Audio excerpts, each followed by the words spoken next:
안녕하세요. 인증패스 대표 김민지입니다. 훈련기관을 설립하시기 전에 많이 물으시는 질문 중 하나가 대표님, 제가 뭘 차리긴 차려야 되는데 도대체가 평생교육시설하고 학원하고 뭘 해야 될지 모르겠어요 라고 하시는 분들이 정말 많습니다. 그래서 이번 영상에서는 이 두 개의 시설 간의 차이 그리고 장단점에 대해서 제가 간략하게 알려드리도록 할게요.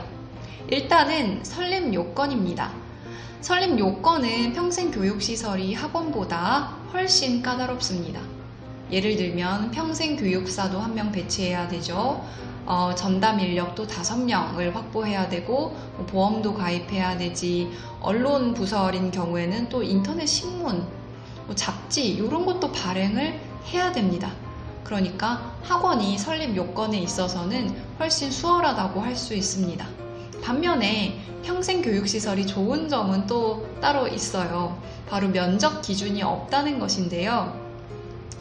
학원의 경우에는 어떤 일정한 강의실 면적이 필요합니다. 그렇지만 평생교육시설에는 사실은 그런 뚜렷한 기준은 사실은 없어요. 그렇기 때문에 정리를 해보자면 평생교육시설의 특징은 설립 요건이 까다롭지만 면적 기준이 없다는 것, 그리고 학원은 설립 기준은 상대적으로 수월하지만 면적 기준이 확실하게 정해져 있다는 것, 이렇게 알고 가시면 되겠습니다. 그런데 여기서 중요한 사실이 하나 있는데요. 이 면적 기준이 있다는 것과 없다는 것은 큰 차이를 발생시키게 됩니다. 이게 무슨 말이냐 하면 평생교육시설을 예를 들어 볼게요. 제가 컴퓨터 학원을 운영하고 있다가 옆에 보니까 바리스타 학원이 잘 되는 것 같아요. 그래서 바리스타의 어떤 교육과정도 추가를 하고 싶은 마음이 생깁니다. 이때 평생교육시설은 면적 기준이 없다 보니 서로 간의 수업이 방해가 되지 않는다는 전제 하에서 시간표를 달리해서 두 개의 과정을 동시에 진행을 하실 수가 있어요. 반면 학원의 경우에는 내가 바리스타를 하고 싶다 하는 경우에는 바리스타 학원의 허가를 다시 한번 받아야 됩니다. 그러니까 시설을 추가적으로 확보를 하셔야 돼요.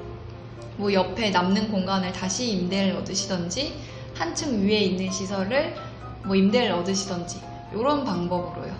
그래서 처음 시작하실 때 내가 여러 개의 훈련 직종, 서로 다른 훈련 직종으로 운영을 하시고 싶다 하시면 애초에 평생교육시설로 등록을 하시는 것이 낫고요.